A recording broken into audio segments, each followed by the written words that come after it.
Welcome, ladies, gentlemen, and everyone in between to the Movie Squib channel.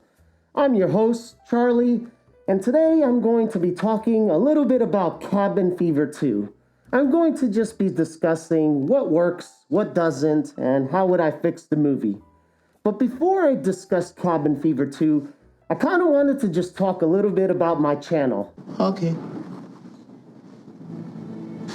There's an elefante in the room.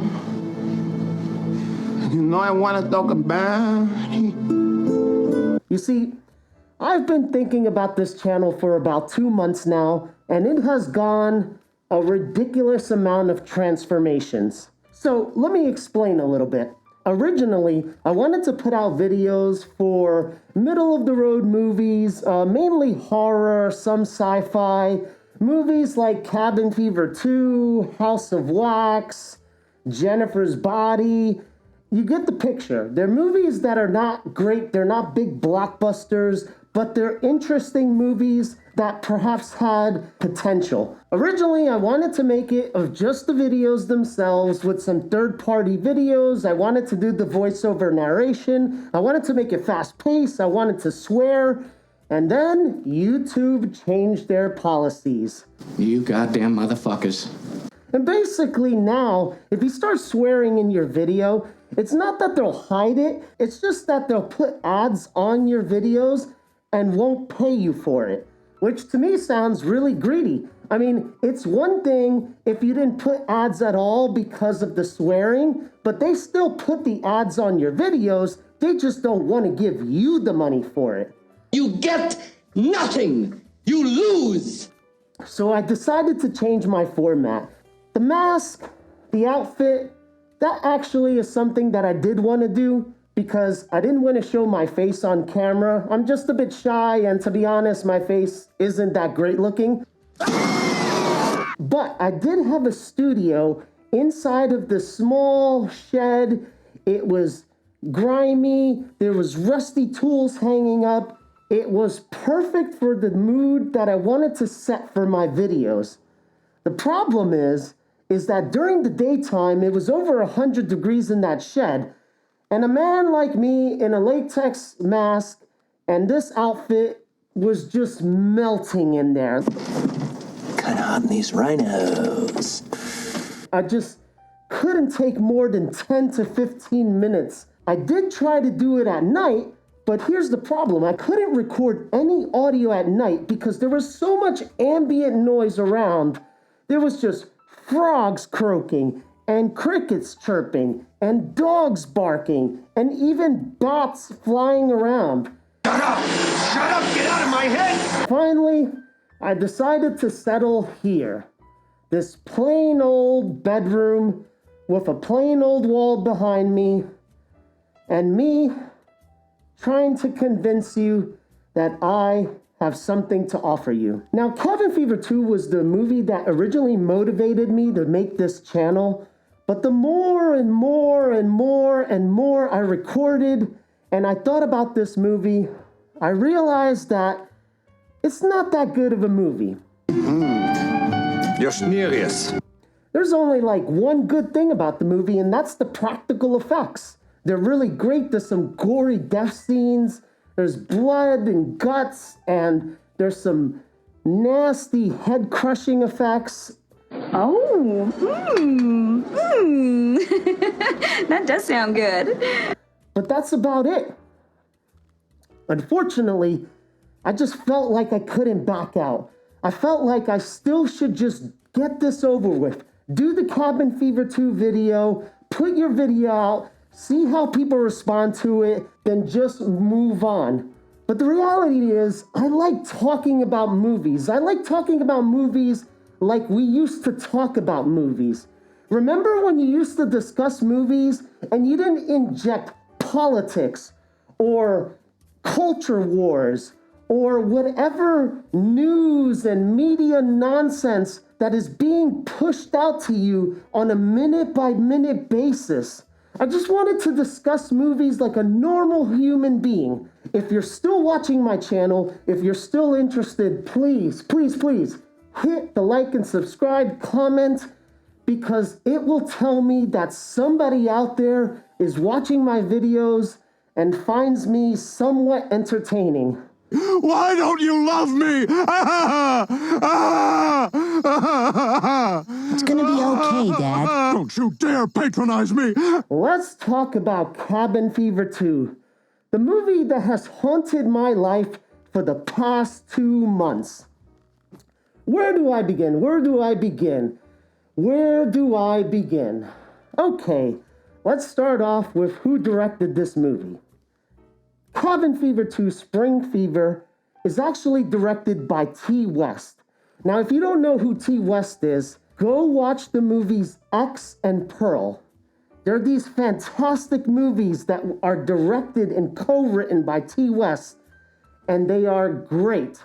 For now, let's talk about the 17% rating on Rotten Tomatoes, Cabin Fever 2 Spring Fever.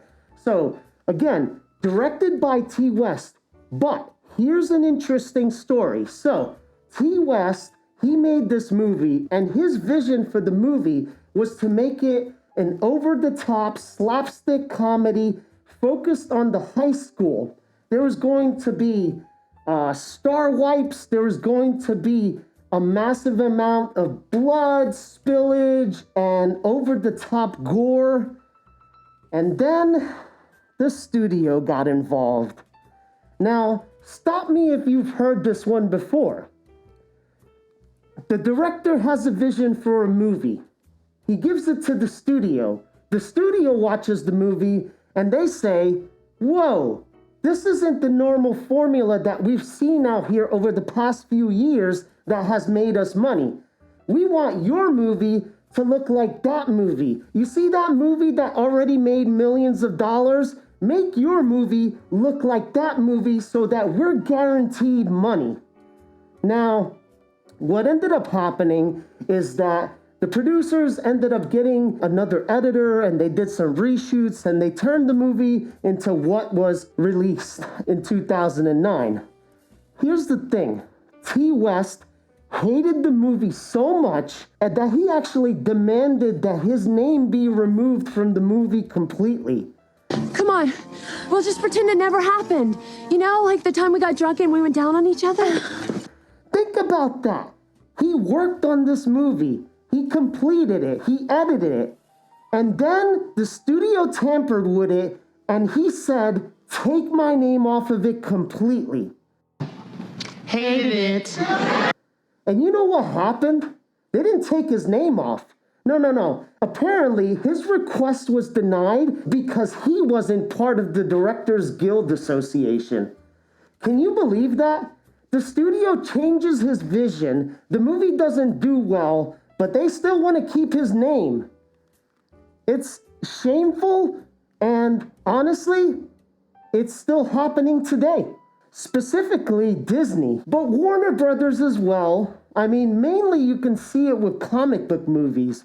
You can see the director trying to do their vision of what they want for these characters. And then the movie studios step in and they're like, whoa, we don't want you changing the formula too much because we can lose money. And to be fair, there are some directors that are not a good fit for these movies. But you should let them produce their vision and let us judge if the movie is worthy or not. We have seen movie after movie that shows potential and you can tell that it was tampered with and toned down and made safe, and then they usually suck. Let's get back to Cabin Fever 2 after that gigantic rant I had.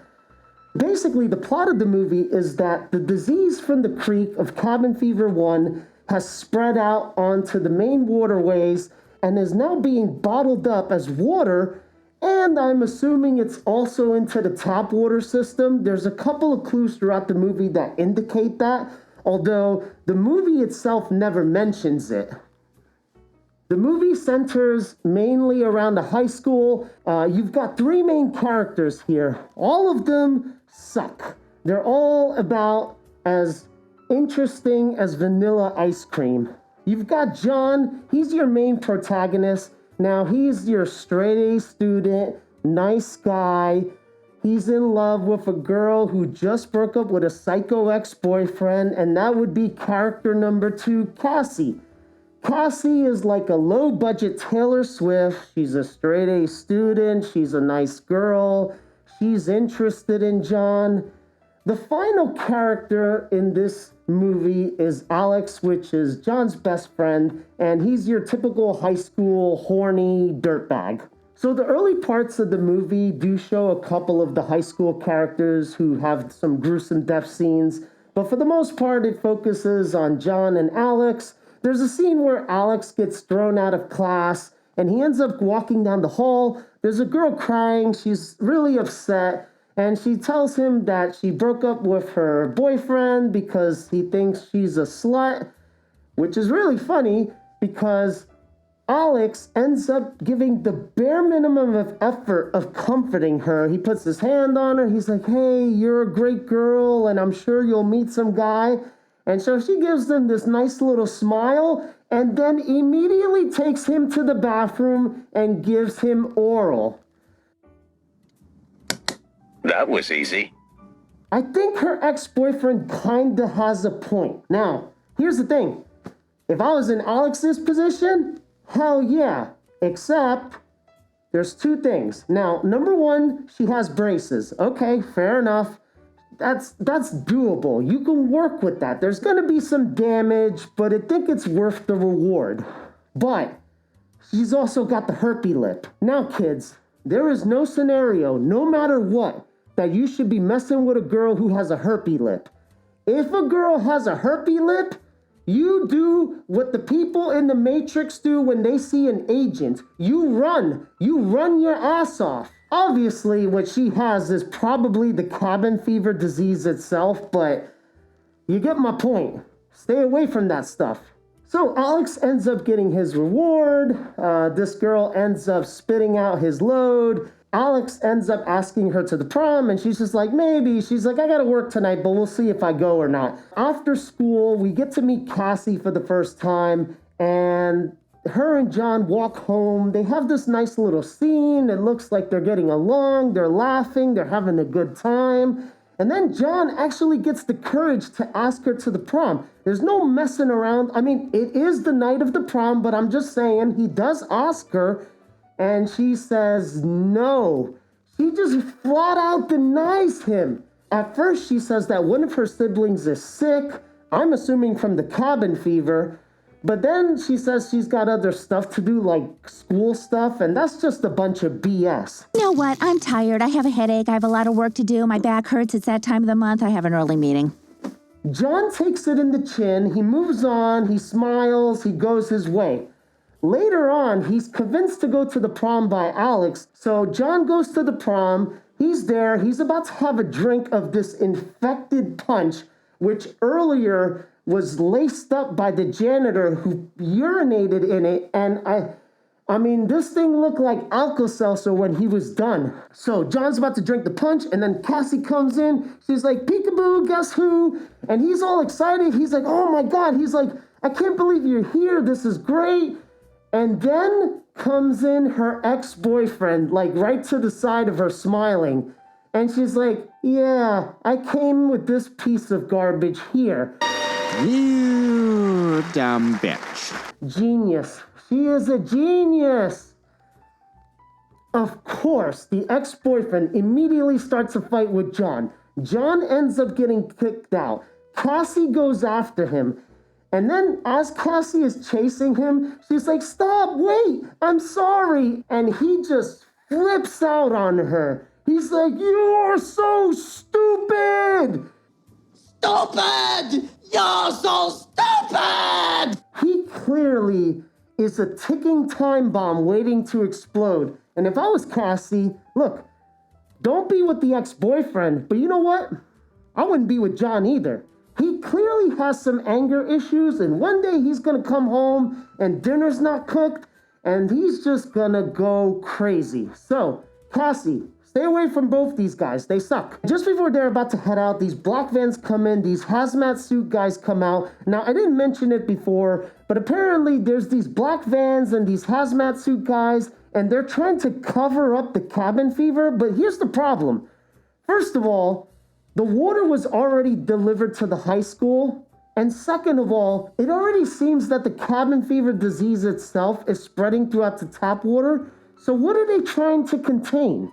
It just doesn't make any sense, which is why I've avoided it. And it's one of the worst parts of this movie. So anyway, so the hazmat suits, they pushed John and Cassie back into school. They end up chaining up a bunch of the doors around the school. They also end up going into the school with guns and smoke grenades. Again, so stupid. It doesn't make any sense. There hasn't been any indication that these people last more than a day. It's usually in between a couple of minutes and a couple of hours that these guys are toast. So John and Cassie go back in. They end up meeting back up with Alex.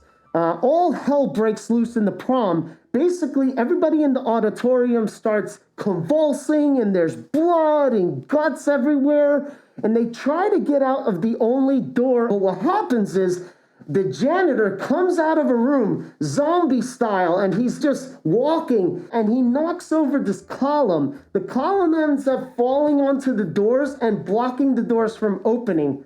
And John, Cassie, and Alex are right there. They see the whole thing happen, and they just run.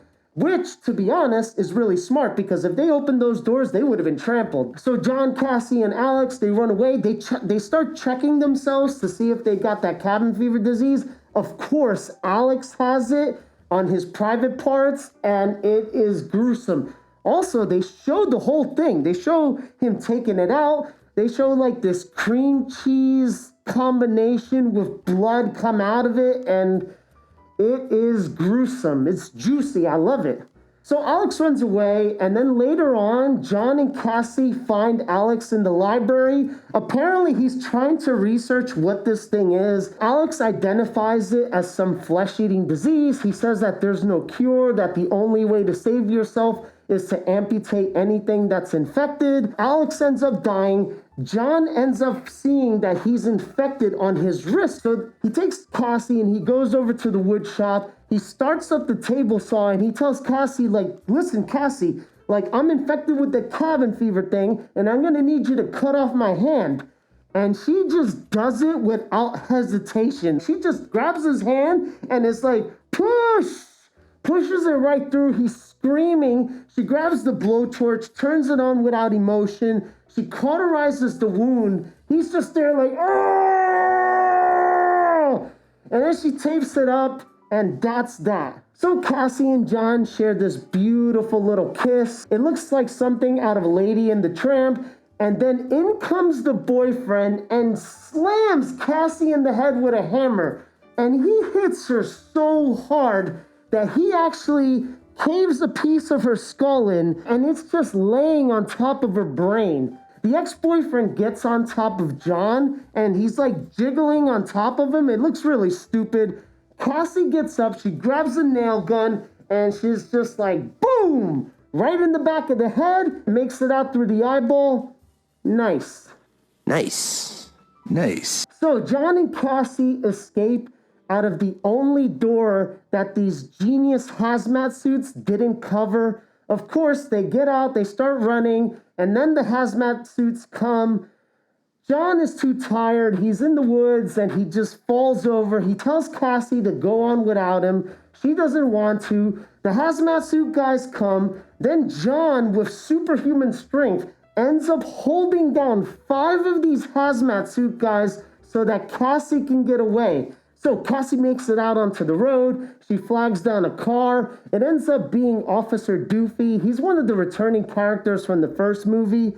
He's absolutely awful. I feel like he was written by a 13-year-old, and it's one of the reasons why I haven't mentioned him throughout this review. Cassie just jumps in the car even though she's got blood all over her and she's obviously infected, and they head off. They'll probably be dead before sunrise.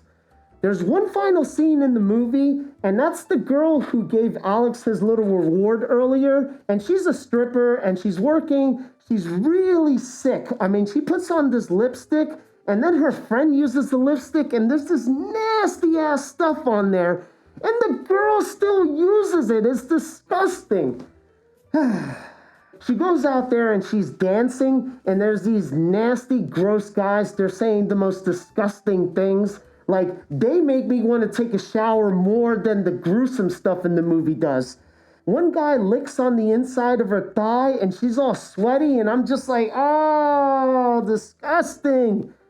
Then one of these guys actually asks her for a private dance in the back, and she's so sick that she ends up vomiting on the guy, and he's just all like surprised, like, oh my God, I can't believe you did that. And I'm just like, dude, look at her. It looks like she has COVID and the flu rolled up into one. Like, use your head. So the movie ends, and it shows this little animated scene where they show the cabin fever disease. It's spreading onto Mexico. It's spreading onto the major cities. People are taking it home with them. People are taking it to work with them. So that is the end of our movie. Now, let's talk about what works, what doesn't work, and what I would fix in the movie. This is actually going to be really quick. Let's talk about what works. There's only one thing that really works, and that's the practical effects. They're fantastic. There's a couple of really gruesome scenes. Paul, who's the only survivor of the first movie, he's got some great practical effects. I'm getting like a RoboCop vibe out of him. He gets splattered actually just like the toxic guy from RoboCop, which is awesome. There's a couple of other gruesome scenes. There's this diner scene where the truck driver of the infected water, he starts convulsing and blood is coming out of his throat hole and it looks like a fountain, and that one's pretty gruesome. There's just blood spraying everywhere in the diner, and the patrons are just sitting there. Like, none of them get up, none of them run. They're just like, oh, there's a guy bleeding there, but I'm waiting for my pancakes. So there's a couple of gruesome scenes in the bathroom with Cassie and a girl who was pregnant and the cabin fever affected her fetus. That's pretty nasty. The ex-boyfriend ends up bashing some guy's head in the hallway trying to get in, and he goes to town on that head. And again, they show the whole thing, and it is juicy. Now, let's just talk about what doesn't work. There's a lot that doesn't work in this movie, but let me just list the two big things that immediately come to my head. So, number one is the characters themselves. The actors were okay. It's not that their acting was horrible. It wasn't anything that was standout, but it wasn't anything bad. But the characters themselves just seem bland. They just seem your cookie cutter generic characters. There was nothing interesting about them. I didn't care one bit about John or Alex or Cassie. When they died, I felt nothing. I was just like, who cares? Now, here's the second thing that I really do not like about this movie, and that is Officer Doofy and his side plot. Officer Doofy was in the first movie, and apparently there's some type of conspiracy where these hazmat suit guys, maybe working for the water bottling company, are trying to hide this cabin fever disease. But again, it doesn't make any sense. It doesn't tell you who they are, who are they working for. They're obviously incompetent.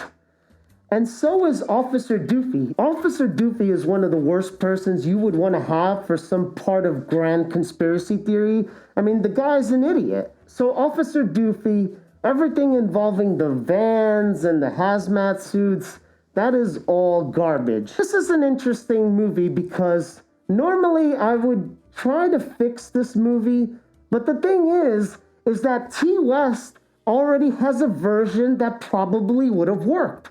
T. West wanted this movie to focus solely on the high school and wanted to make it an over-the-top comedy/horror. You know, in my head, I'm thinking that he probably wanted to make it over the top like Shaun of the Dead, where there's just blood and guts everywhere, but there's a comedic tone, and I think it would have worked.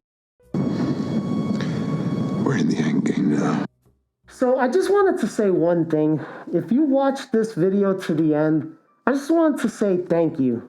I've been trying to look at what the tone of my videos are going to be, because I want to talk about these movies, but I want to make it interesting. I just don't want to go over the top. I don't want to be too negative. I definitely don't want to talk about political nonsense and culture wars or anything like that. So I hope that I entertained you, and I hope that I stayed in focus enough that you'd want to watch another one of my videos. Thank you, and have a good evening.